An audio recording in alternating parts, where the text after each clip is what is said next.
sound. Now we have sound. Oh, hey, we got sound now. We got sound, baby. Okay. Holy cow. All right. Apologize, everybody. So you should have seen that. It was literally a button. We pressed There the we button go. and it was on. All right. So I want to thank everybody for joining us. Happy Friday. Thank God it's Friday. Basically, I have to say all my lines over. So it's a cold Saturday for us. And here joining It's not us. Saturday, it's Friday. Friday. Sorry, I'm Yeah. a day ahead. I'm from the future, by the way. All right, John Trump. Here's so joining us, we have Daniel, the other half of the Kwak Brothers, and We got Nick. and Nick, Hi. aka John Krasinski, John We got Krasinski. St. Nicholas, baby. in the house. Hey. Yeah, there we go. So, what is happening there? I don't know what's going on. Okay, Don't worry about it. Don't worry about it. Yeah, so we have a couple things we're going to talk about today. One being Joe Biden's executive orders. Yes. He's planning to sign up to 30 executive orders. And actually they were all signed actually. Now that I'm looking at the list, yeah, they're all technically signed by today. So all 30 executive orders, I have them for you. Not all of them pertain to economy, and not all of them pertain to investing in real estate. Of course, we're going to leave the whole coronavirus conversation to health professionals, and we're going to talk about what we do best. Is about making money. Now, before you do, be sure to subscribe to our channel. If you're just joining us, hit the like button. It does help us out with our YouTube algorithm. And then next Tuesday, we are hosting a live event about real estate investing, and that is the Deal Closer Live. Yeah, we're gonna talk about how to make money in real estate in 2021. So we've got all this eviction moratorium. We've got the economy has been changing drastically, and there's a lot of things that we need to watch out for. A lot of uncertainty. So I'm actually going to be covering a lot of great content on how to actually make money in 2021 in the world of real estate investing. What are the top strategies? And not only what are the top strategies, but what are the action steps that somebody could be doing right now to be making money in the year 2021. So guys, go to dealcloserlive.com. Yep. I believe the link is in the description. It is, yes. So the link is in the description, dealcloserlive.com. Get your tickets today. It's going to be awesome. We're going to have a great time. Yeah. Outstanding. So let's go and talk about Joe Biden's executive orders. So I'll name a few, and I'll ultimately end up leading to the conversation that we've had last week, but we're going to continue the conversation today. So the first thing that I think is key, and he's got 30 executive orders here, and again, we don't have time to cover all 30. But the first thing is extending the existing pause on student loan payment and interest for Americans with federal student loans until at least September 30th. Hey, I like that. Someone likes it, Right. I mean, that's great. That's Sure. a good pause for a lot of students that have graduated, paying their student loans. But here's basically what that means: is that if you have a student loan right now, or if you have student loans that's backed by the federal government. In fact, like some 95% plus of all student loans out there are backed by federal government. I think gone are the days when private student loan Right. Well, lenders real were quick, around. before you continue, let us know in the comment section below. Yeah. Let's say, number one, what do you think about that executive order signing by President Joe Biden? And then also, number two, what would you think? What's your opinion on if he were to total loan forgiveness? If he were to do that, that could be on the horizon. it could be on the horizon. It's a genuine possibility. If that happened, total loan forgiveness, what are your thoughts? Okay, so continue with your thought while they comment down below. Yeah, and actually that might be another thought we entertained by the end of the show about loan forgiveness. So maybe we throw that in the title there, Nick. But I mean, that would make me really happy. yeah, well, Yeah. it's going to do a lot. So there's a saying, right? Good actions sometimes have unintended consequences, right? For sure. We can talk about that. So that's the first thing is if you have student loans that are backed by a federal government, which probably is 95% of you, Joe Biden basically signed an executive order that will extend any kind of minimum payment, interest, fees till September 30th. So you'll basically have, 8 more months of you not having to pay student loans. The second big thing is extends the existing nationwide moratorium on eviction and foreclosure until at least, keyword at least, March 31st, because he did talk about pushing this out to what, September 30th? He did, to right? September 30th, So yeah. for now, I think this is just a stepping stone. March 31st is the new date as far as the eviction moratorium, as well as foreclosures. And of course, we want to talk about, we got one more. So another thing is he's calling for assistance to those who are struggling to buy food, missed out on stimulus payments, and or unemployed. So that's another one. And last but not least, one thing that I want to highlight, and he's signing this today, or he probably will sign this today, is restoring collective bargaining power and worker protection for federal workers. okay, and lays the foundation for $15 minimum wage. So it doesn't say he will do $15 minimum wage, although that language is in the $1.9 trillion stimulus package. But it seems like that is a direction that Joe Biden wants to take, is to go and take the federal minimum wage to $15 an hour. So let's go and talk about that. What does that mean for the economy? How does that work? Because I think most people who are watching this video would say, "Oh, that's terrible," but I'm sure there's going to be some people that says, "Yay, $15 an hour." But again, just like what I mentioned earlier, Let's unintended talk about consequences. this, guys. I mean, this is the question that I have for the two of you now, and I have my thoughts on it. But Okay. the most predominant argument for as to why the minimum wage should not be raised to $15 an hour is that the cost of goods will go up. Right now, in your guys' opinion, do you think that's true? And if so, what are the things that will go up? Because we already know gas prices are going to go up based on some of the executive orders he's already signed. It's very likely that gas prices will go up again, right? But for you guys, when you're talking about the cost of goods, what does the minimum wage being $15, what does that equate to? Does that mean higher rent? Does that mean the cost of milk is going to go up? What do you guys think?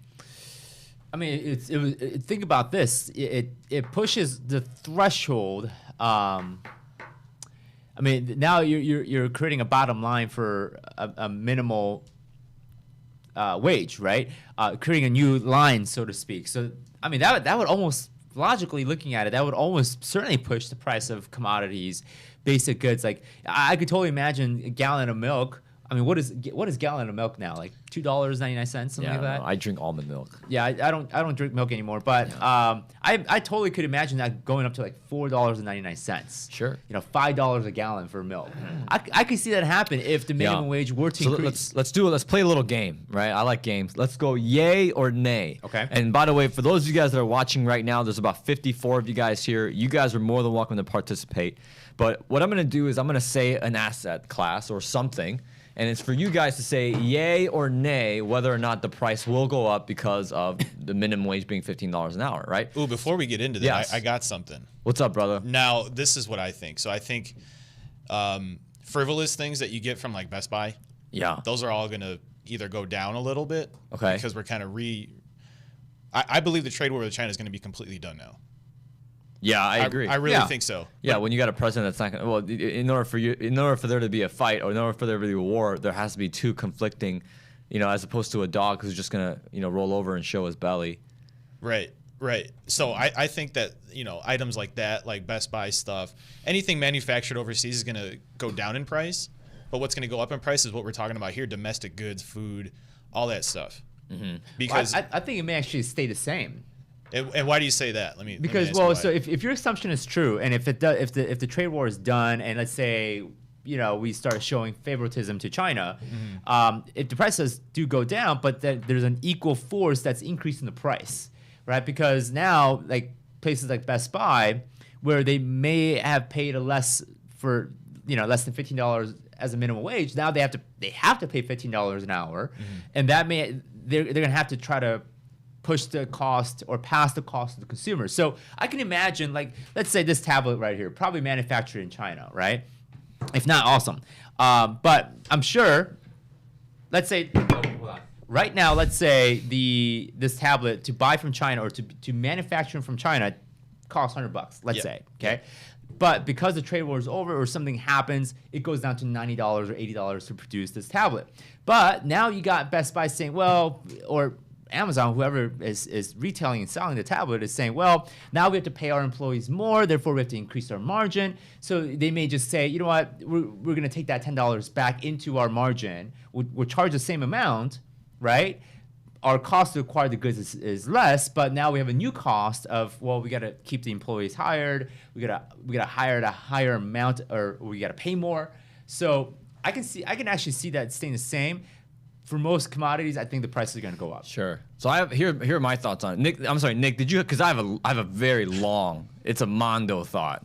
What I call a Mondo I'm good, thought. man. Because I just the inclination there of the trade war going away because we're so dependent on foreign manufacturing and stuff like that. But I think what Sam said is very valuable. That they're like, okay, look at our profit margins now as compared to before, right? So let's just keep this money because now we got to pay our people even more. Yeah. So here's my thought on it. Let me actually get ready. I gotta clear my throat, get some water. Yeah, and while Daniel does that, please be sure to if you guys are enjoying this content so far, we didn't go deep. I mean, we're just getting started. If you guys are liking this conversation, go ahead and smash the like button. Smash the like button. button. Help us out. If you're brand new to us, if you enjoy our message, if you enjoy our conversation, be sure to subscribe because we have ton more. We have a ton more, and it's coming. It's coming. This is my message, Mr. Joe Biden, the man who hides the world from his kid, but the kid won't hide from the world. Mr. Joe Biden. So this is something that not everybody has thought about, right? And we have fun here. This is all fun and games. You know what I mean? But for me, this is something that nobody has talked about. For $15 an hour, if you look at the economy, everything boils down to one thing. Do you guys know what that is? It boils down to one thing. What is the one thing? You know what the one thing is? I'm gonna release my inner Gary Keller. It's supply and demand. So for me, if you look at the economy, it's shifted. So if you guys study what happened with certain bonds, if you look at monetary policy, if you look at everything, right, under the microscope of supply and demand, which I believe everything should be looked at under the microscope of supply and demand, because you cannot reverse a change, right? You cannot alter a product around. You have to alter. So here's my point. Yeah, where are you getting at? My point is this. If you look at the way that the economy has shifted in the last 20, 30, 40 years, it has now gone from back in the 80s and the 70s and the 90s, well, even before then, when you had the demand, right? The demand was replicated around the supply. I'm sorry, the supply was replicated around the demand. People were going to school, getting degrees, and getting skill sets that revolved around the demands of the economy. Okay. Now you have it the other way around, where you now have the demand revolving around the supply, and that is a big problem, right? Because a lot of people are doing whatever they want right now. They're getting degrees in women's studies. They're getting. So you're saying someone go let's say gets a degree, gender studies, right? Now you're saying that instead of the market not necessarily punishing that person, or the market saying, well, we don't need that. You're saying, well, the market is now being the market is now being forced to create that type of job. So here's what I'm doing. I'm disrupting the biggest myth when it comes to the aspect of minimum wage. And the biggest myth that people have, especially, and by the way, guys, I see what you're saying. I'm sure you would agree. The argument for minimum wage is the same thing that the argument you made for universal basic income. Yeah. The argument for minimum wage and universal basic income both state, the cornerstone of the arguments is that, hey, technology has moved too fast. Right. People don't have the skill sets anymore. Automation's a real thing, and we need to pay people $1,000 every month, or pay people $15 an hour to work at McDonald's. Sure. Because automation, because of this. That's not true. Yeah. Right. Let me say why that's not true. Is because you've created an infrastructure where now the whole system has to revolve around the demand of the people. Yeah. And you can't have that. Well, right? You also have to think about it this way. I believe in science, right? Let's just put it that way. Thinking that automation will kill jobs is a very silly idea, because that now violates. And if I'm going to translate this into like the job and the economy, that violates the law of thermodynamics. And what I mean by thermodynamics, I'm not talking about heat, but I'm talking about the energy that now requires to keep the automation going. Now that opens up new jobs. Whereas 30 years ago, we didn't have job titles like, oh, I build automation robots, or I take care of automation robots. So now, instead of that person being a cashier for McDonald's, that person may translate or retrain themselves to becoming maybe the kiosk maintenance person. Here's what happens. Any economic shift cannot happen from an executive order. True economic change happens through a lifetime. So this is what I was hoping would happen, right? And this is the only downside to raising the minimum wage to $15 an hour, which I do believe in certain cities and certain areas, yes, the minimum wage should be $15 an hour, like LA or Chicago or New York, right? But here's the problem that you have. What was going to happen is you get that woman or man who gets the degree in women's studies, and they hope to get out and make $80,000 a year working a nice fancy job indoors, working whenever they want remote. That's what people want. What happens in a generational economy is that you have those people enter the marketplace, realize there's no space for them, and then they work at McDonald's. And you know what happens? Those people have kids. And then they tell their kids, hey, don't get a degree in women's studies. Actually go to something that makes money. Don't make the mistake that I made. Right. And it eliminates the people who try and re-infrastructure the system around them, as opposed to adjusting their values upon the economy. Yeah. That's the change that I was hoping we'd see.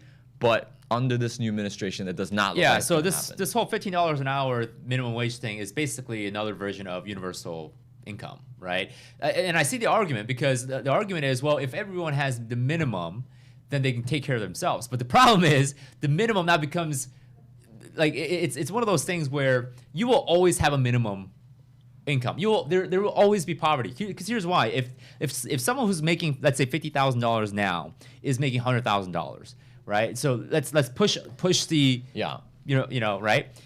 So the idea goes that if someone right now is making $50,000, making $100,000, $100,000, making $200,000, it just gets pushed up. Well, now the $100,000 is the new poverty line. You see what I mean? You're just pushing that line beyond where, like now. So, and I'm trying to put this in the right kind of word because I think in concepts, not words. But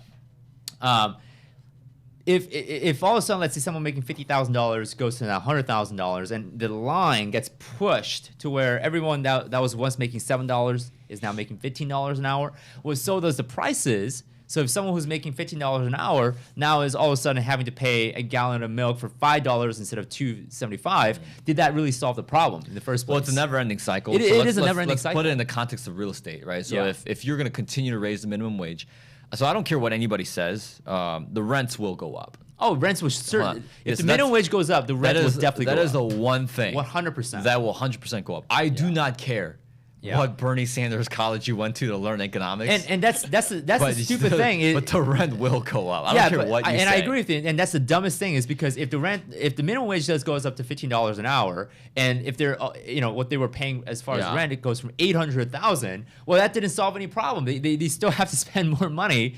The ratio didn't change.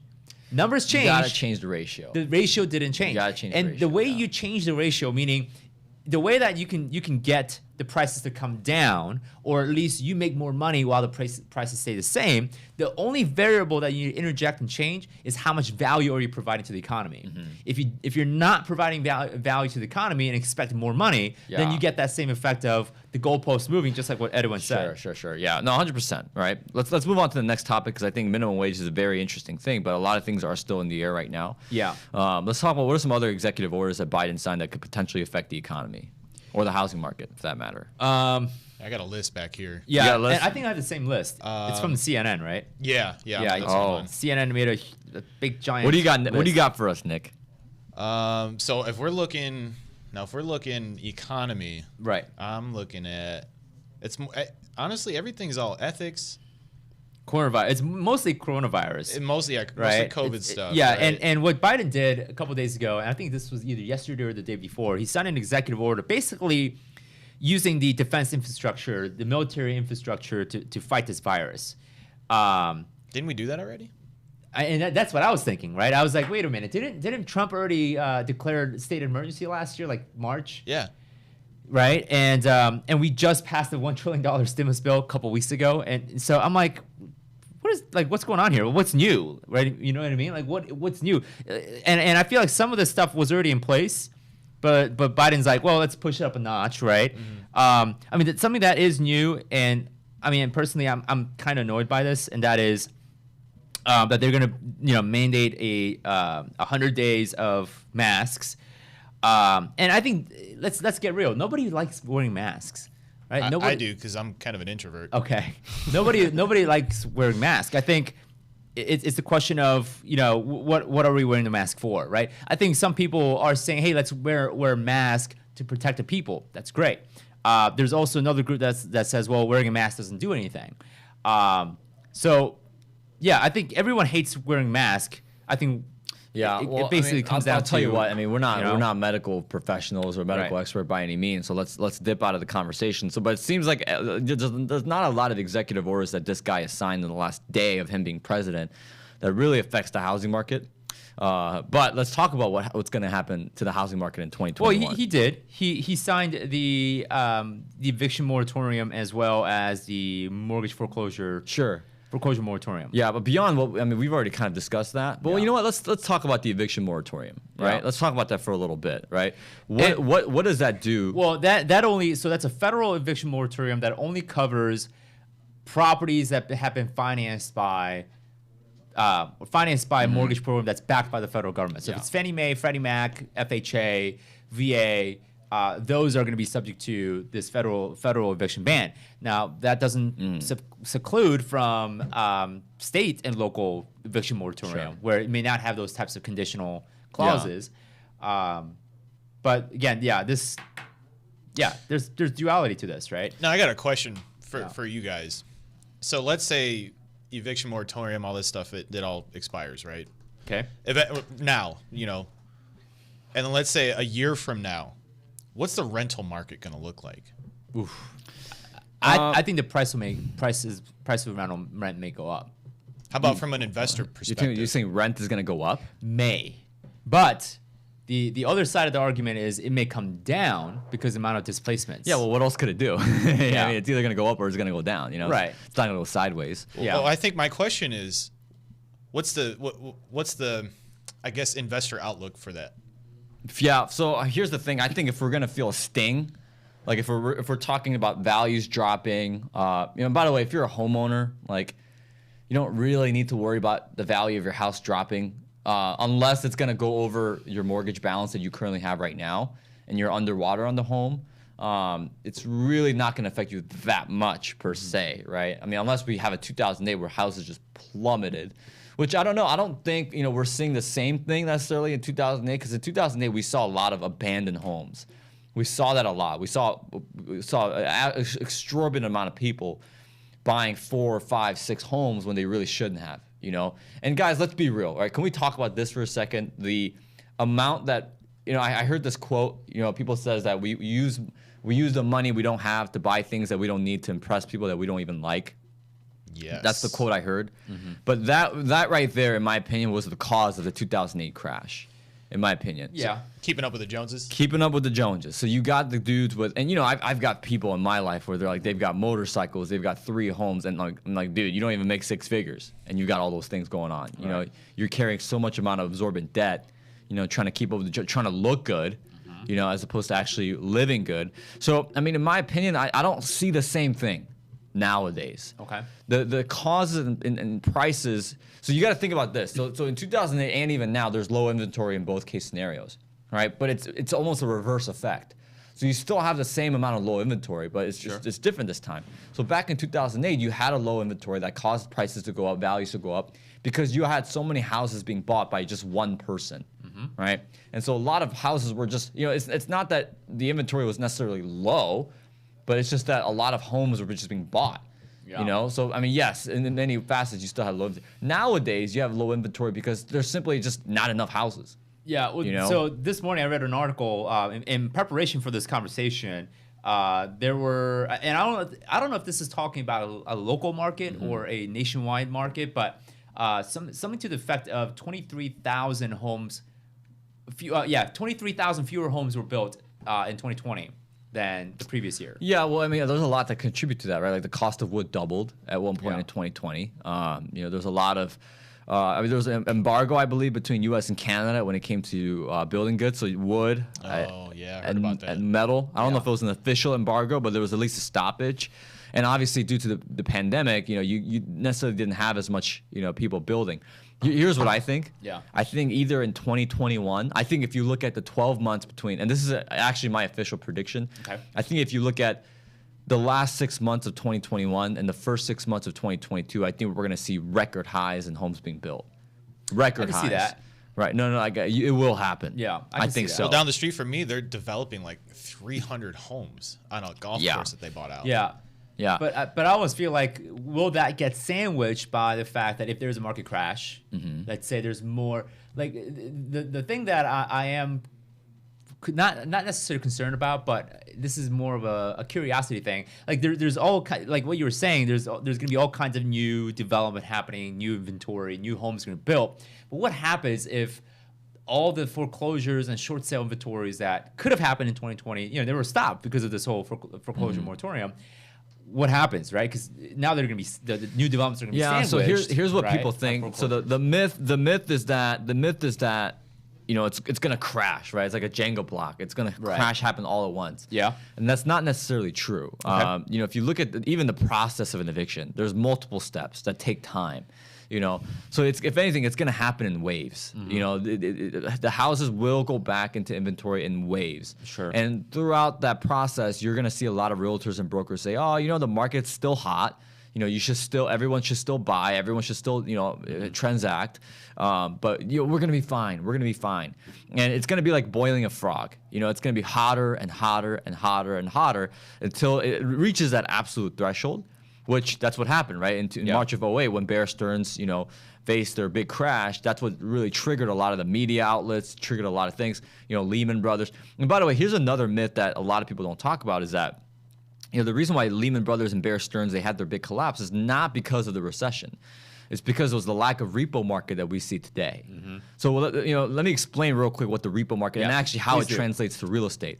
So the repo market is the ability for a bank to pretty much have temporary cash be pumped into their, you know, into their system. You know, and that's how banks work, right? If their liquidity is way too low, then that's how banks ultimately they crash. They over leverage themselves. Which, by the way, if you look at bigger banks like Deutsche, these world-renowned Chase, Morgan Stanley, their leverage score last year was higher than it was in 2008. Right now, it's even worse. Yeah, but they have more cash to hold to buckle down. Basically. Right, because there's this thing, there's the existence of a repo market. Now, there's consequences to this. The consequences is that what we're seeing now is that the stock market and the housing market has been propped up by artificial cash. So explain this to our audience. Where's the money come from? So here's what's being printed, right? Okay. So here's what's happening, right? You have to understand the repo market operations, which by the way is a subset of monetary policy, right? It's a subset of what's known as open market operations, which is one of the three things the Federal Reserve will do to control and manipulate the money supply.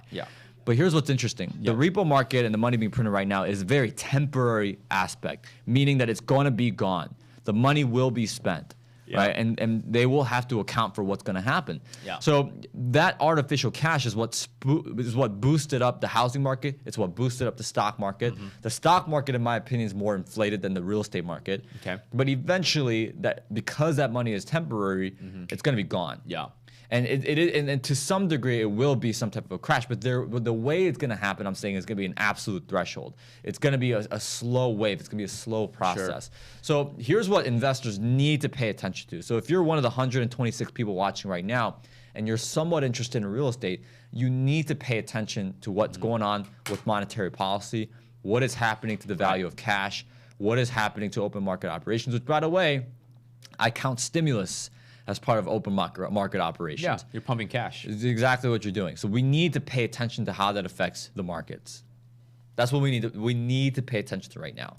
So with that said, and with the combination of this moratorium, the fact that there will be a lot of displacements, because a lot of people are like, well, Daniel, these are just landlords. Well, not necessarily. You're going to see a big wave of landlords who are tired of being landlords, who are going to want to sell their house on the market. Which, by the way, displacement means that there's going to be a lot of people looking for homes. They're going to be out of their homes, looking for a home. So this transitory period where, you know, whether the tenants don't have a home and they're looking for a home, or landlords looking to sell. And here's the thing: a lot of people are like, "Well, Daniel, if the tenants are going to be evicted, can't they just go out and buy a home? Isn't that gonna isn't that gonna offset the buyer pool, right?" I think Meet Kevin said something along the lines of, "Oh, the buyer pool is going to absorb." No, it's not. Right. First off, you're a full-time YouTuber. You're not a full-time real estate investor, in my opinion. Right. But here's the thing. Right. So guys like him and a lot of other guys are saying that the buyer pool will absorb the low inventory, these moratoriums, these delinquencies. Even if you break down the number, the buyer pool will absorb. Here's what he doesn't understand. The temporary repo market and open market operations is what is artificially charging the banks for us to have temporary good loose lending.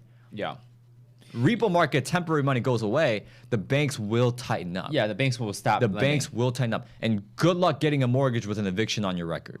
With an eviction on your credit report. Good luck. And of course, the counter argument to that is, well, Joe Biden's going to bring in a $15,000 tax credit for first-time home buyers. And I think we didn't go as deep about that conversation, which Joe Biden does plan on doing that. It was on his campaign site, including eliminating 1031 exchange, including eliminating stepped-up basis. But one of the things that he wants to do, on top of increasing the earned child tax credit, he wants to put a $15,000 tax credit on first-time home buyers. And that's not going to help. And here's why: because really, if you're putting any incentive towards buying an existing home, you're only keeping that house even more expensive. Yeah. You're still keeping that price at its high, which people are again. That's going back to this, it's actually the same exact argument.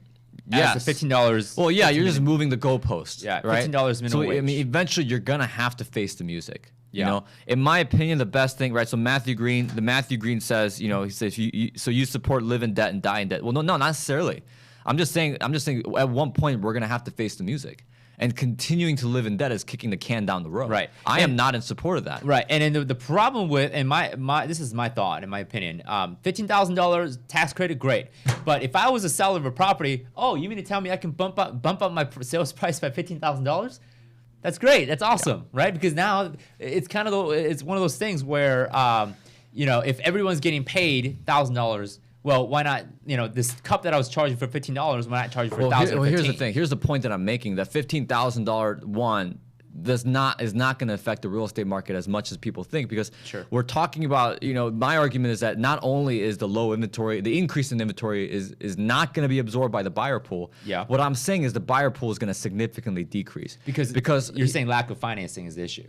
Well, not the lack of financing, but the financing merely gets tighter because the central banking system is being propped up by Mickey Mouse money. Okay, what is Mickey Mouse money? So it's artificial cash. Right. Is what it's doing. It's temporary repo market operations, like we just been talking about. Yeah. But the big problem I have is, look, getting a $15,000 credit is not going to incentivize the bank. No. It doesn't lower you as a liability. Right. Because what the banks, can anybody on the chat box please tell me what the banks look for? Number one thing they look for. I'll give you 5 seconds. 5, 4, 3, 2, 1. Answer is ding, ding, ding, risk.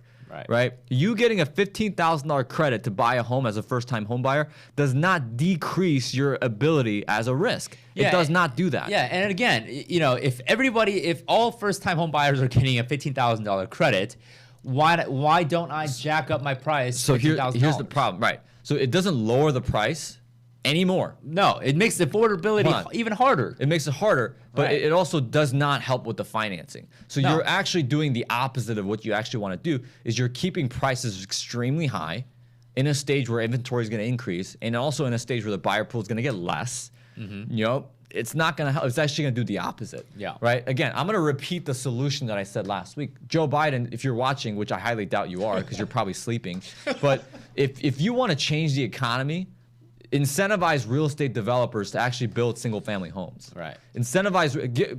Take the $15,000 that you would have given to the people, which sounds really bad, right? Whenever you say, "Hey, take things away from the people," which I would actually argue, you take chocolate cake away from your kid, don't you?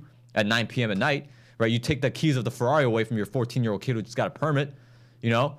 So these things are good, right? A Ferrari is good, chocolate cake is good, but you gotta do it responsibly. So here's take the $15,000 tax credit that you were going to give to first-time home buyers and use it as a tax incentive to incentivize real estate developers and investors to build more homes. Right. And we're not saying give free money to people who already have them. Exactly. We're saying make them build houses so that houses will be cheaper. Well, that's exactly right. So it's twofold, right? So the more supply you have, right?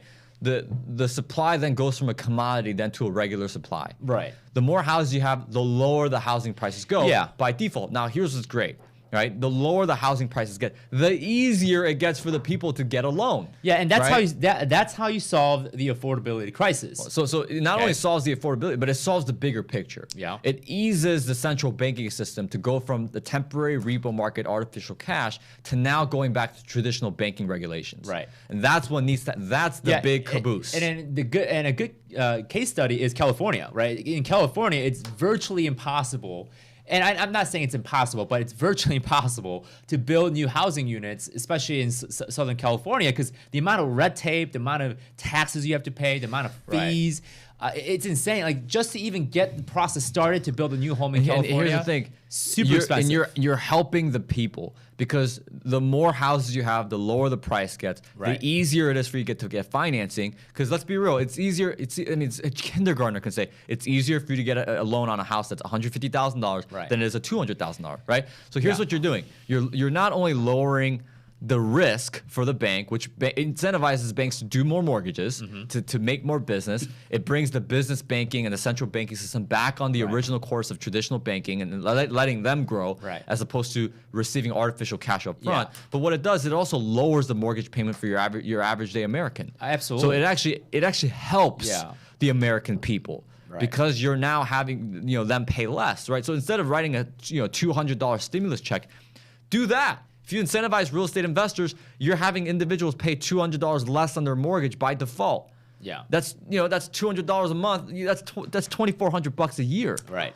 So instead of UBI, if you do that, that's actually helping the American people more. You're helping the central. It's a win, win. So the only way to cut costs is to create more supply, not create more demand, which obviously will now just increase the supply. So yeah, Nick, did you have something?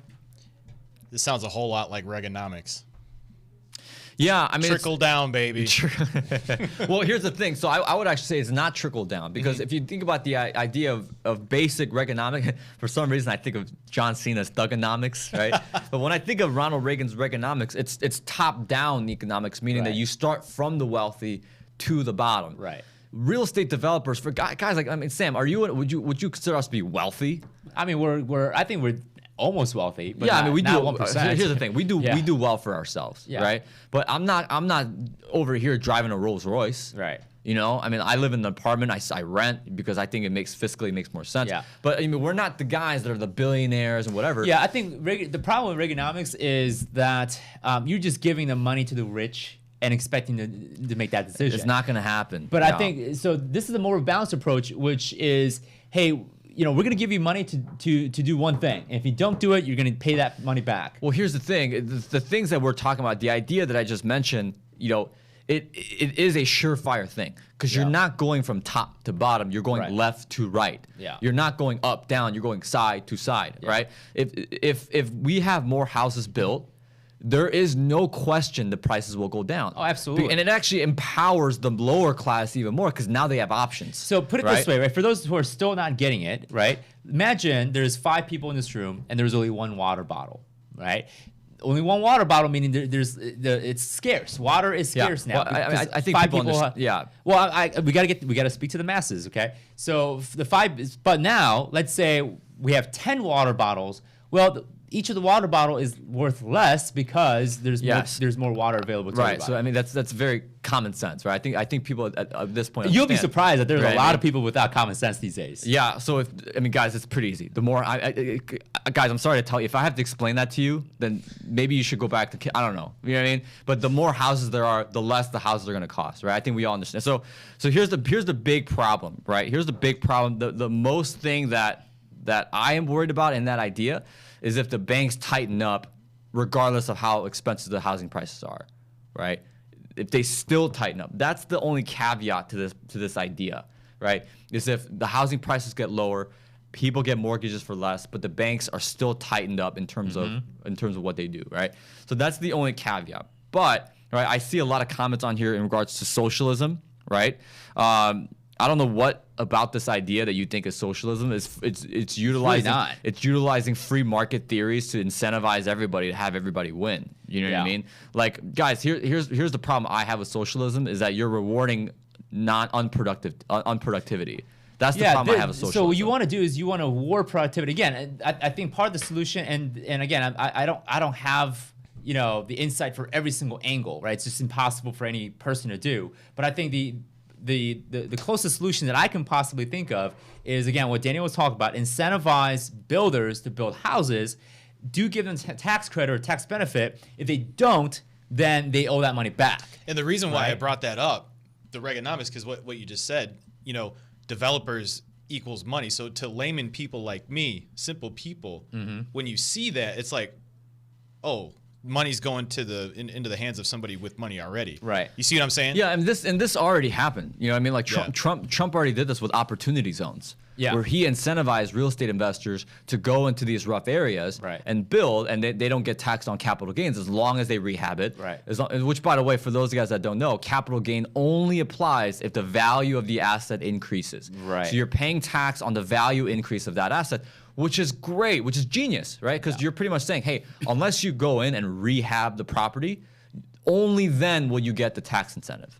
Yeah, right? it's a phenomenal idea because that implies that you have to go and make sure there's gain on capital. And guess what? It worked, right? I mean, Yeah. you went on bigger pockets. You went all these. People were talking about opportunity zones. You had you had doctors, you had business owners who actually wanted to go to these poor areas, and I don't want to use the word ghetto, right? But you went to these tougher, lower income areas, and they were actually doing deals. Yeah. You know what I mean? I was one of them. We had some rentals in opportunity zones. Right. And so you want the wealthy people pumping money into low income zones. That's what you want. And to do that, there has to be some kind of incentive or protection, because the reason why the wealthy doesn't go invest in some of these low income areas is instability. Yes. Right. Instability. That's it. So if you create a way to provide a stable opportunity for these low income areas that are struggling, I think a lot more money could be pumped. The reason why, here's a question, right? And I think this will be a very, very good understanding in a more of a bigger picture sense. Why isn't there are more investors investing stuff in Iran? Tell me. What? Right? Or Iraq? Why aren't we building skyscrapers in Iraq? Tell me, Nick. You've been there. No comment. Yeah, so Matthew Green said, at this time going forward, we need a cost-effective tax accrediting support method right now. Yes, that's exactly what Sam and I are saying, right? Sam and I are saying you don't build skyscrapers in Iraq because it's the risk, right? It's not stable, right? Obviously, there's stuff that happens. So you need to find a way. And Matthew Green, I 100% agree with you, right? 100% agree with you. We need to find ways to incentivize the producers. Yep. Right. That's what we need to do, and we need to allow the market, the free market, to allow things, because by default, right, which by the way, a lot of you guys are saying, oh well, if we tax the developers or if we incentivize the developers, that's helping the wealthy. No, it's not. No, it's not. Because think about it this way, right? If you're a real estate development company and you're building more houses so that the prices go down, how does that help the developer? Right. It actually is less profit for the developer. It's less profit because the prices are going down. How does that help the developer? How is that socialism for the rich? Because if you build a house, if I'm doing a fix and flip and I buy it for $100,000, I want to sell for $200,000, and then because there's more homes being added, the price goes down to $175,000. I lost $25,000. Right. I lost. Yeah, but it actually incentivizes competition, because now, as the other developer in town, it's exactly I got to right. do better. I got to have better plans. You got to make it license. So I lose. So for those guys in the chat box saying that incentivizing real estate developers through a tax credit, guys, I'm sorry, you're wrong. Like, I don't know what you smoked this morning, right? Maybe you've been hanging out with Sleepy Joe, and maybe you've been hanging out with Small Hand Ted. I don't know, right? But guys, if you're let me break this down for you. If you're a developer and your after repair value, which is the ARV in the real estate industry, goes down by $25,000 because of an incentive that you have, it's better for the developer and they make less money. Yeah. Because for me, it incentivizes me because I know that I'm making at least this much. Right? For me, the biggest thing as a real estate developer, and yes, I am a developer, and yes, I'm an investor, and Sam is also, right? I would 100% of the time would take a deal where I know I'm making less, but I know for sure I'm gonna make that much. Oh, for sure. I will ask we have 237 people on this, which I don't know if it's a record, but we have 237 people. We for sure have real estate investors on here, right? Yeah. Ask any of them. Yeah. Hey, would you rather make a little less, but be guaranteed to make that? Anybody would say yes. Okay, so just real quick to interrupt that. So just another reminder for you guys to go and smash the like button. Do subscribe if you guys love our chats. Please subscribe. We do this every Friday, and of course we make other videos that kind of explain things. Also on Wednesdays we have our closing table show. If you'd like to see how we take on real estate investors, analyze their deals, see if it's a good deal or not. We have a lot of fun things that we do around here, and we try to make things engaging and fun. So we got 10 more minutes until the last. Here's the thing, guys. Also, Monday, Nick, it's what, 6 p.m. Yeah, 6 on p.m. Monday. We're gonna be releasing a video titled "Best Real Estate Strategies for 2021," and I'm actually gonna break down for you guys. We're not gonna do one about Joe Biden's effect on housing market? We will in the future. That's coming, guys. Please stay tuned. That's why you guys need to subscribe right now, because we got a lot of great things coming, man. Yeah. This is the golden age for the Kwak Brothers YouTube channel, because we're gonna be posting a lot of great content. But Monday at 6 p.m. Central Time, we'll be releasing my top 3 ways, in my opinion, the top 3 ways to be making money in real estate in 2021. And so whether you're an active investor or you're a passive investor, which by the way, if you're a passive investor, please email us at info@thekwakbrothers.com. cashflowit.com. We've got a lot of great opportunities happening down in Florida. But whether you're passive or active, we need to be educated on what's going to happen in 2021. And I'm going to share with you guys my top 3 ways. In my opinion, what are the best 3 ways to make money in real estate in 2021. So again, guys, like this video, subscribe, and then on Monday at 6 p.m., stay tuned because that's going to be released. Right, Nick? Yes. Yes. Okay, cool. Yes. So let's kind of wrap things up in the last kind of last 10 minutes here. So back to my other question. Why don't people build skyscrapers on Iraq, right? Yes, I will go back to that. And that's because it's not stable. Things are being blown up all the time there. There's IEDs. That's true. Very true. So what like if I were a real estate developer and I'm like, maybe I should build an apartment building in Iraq and see how it does. Opportunity zone, right? But next thing you know, right, the people are jacking up my construction by blowing things up, stealing my equipment. Right? It's not stable. It's just not stable. So you apply that here, and I'm not saying that low-income zones people are blowing things up. That's not what I meant here. But we want the opportunity where wealthy people do have the money to spend money in low-income area to go and put dollars in there so that people that are in low-income area are being lifted up. By the way, that's the key. By the way, quick shout out to Kevin Schmidt, John Revolution, Matthew Green, Edwin Madlock. Dennis Repetition, you guys are lighting it up in the comment section. I love it. Keep it coming, guys. Right? This is more than a 3-man show. This is a everybody show. Everybody gets to participate. It's America, baby. Yeah. This is America. So again, guys, we also have Deal Closer Live happening Tuesday. So please go to dealcloserlive.com. We got Ty Lopez, we got Jerome Maldonado, we got myself, we got Mr. Steve Hamilton. We're going to be talking about how to make money in 2021. So Steve's going to talk about, hey, how do you structure your financials, your entities, some tax things that we should be worried about and speculating. I'm going to be talking about not only the best real estate strategy, but I'm going to talk about actual action steps on what you can do to make money in real estate in 2021. So I'm going to bring you guys some action steps, and then Jerome and Ty are going to talk about the shift in the e-commerce market in 2021. Jerome's going to talk a lot about warehouses, commercial real estate. So again, don't miss it, guys. It's Tuesday, January 26th, Deal Closer Live. The link is in the description. Go attend that event, guys. I want to see you there. Thank you guys so much. But yes, great show today. Yeah, great show. Absolutely. I like what we talked about. Yeah, and we'll continue the conversation because I have a feeling that Joe is going to do a lot more next week. I have a really funny suspicion that Joe Biden will start turning things up, the dial up to where. Let's do it. Let's go. Yeah, I think he's going to do a lot there. So. So lot to talk about Well, what's pending right now and what I'm kind of waiting for right now, Joe Biden did talk about the $1.9 trillion stimulus, which by the way has not passed yet. Likely will because both Senate and House is under control of Democrats. He's going to do the tax bill, and I think that won't come probably for another year or two, where he did promise to increase taxes on anyone making more than $400,000 or they have wealth. So it's basically a wealth distribution, if you will.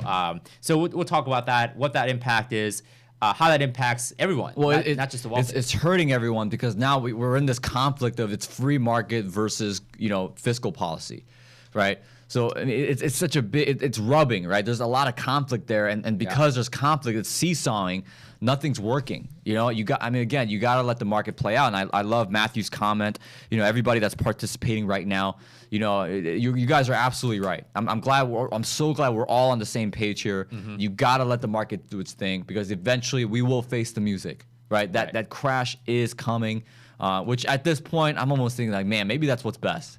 Maybe that's what's best for the economy. Yeah, sometimes you have to face some of the downsides, right, to be able to see the up. So with that being said, love and appreciate all of you guys so far. This has been a really fun and exciting conversation. A lot of you guys are opinionated about this, which is good. Right. I think Matthew Green said, "Why weren't we talking about this when Trump was in office?" We actually did talk about this while Trump was in office all the time. Yeah, we actually been talking about this ever since the live show kind of started. Actually, technically, we've been talking about this since 2017. Yeah, we talked about the market. We talked about how there might be a crash.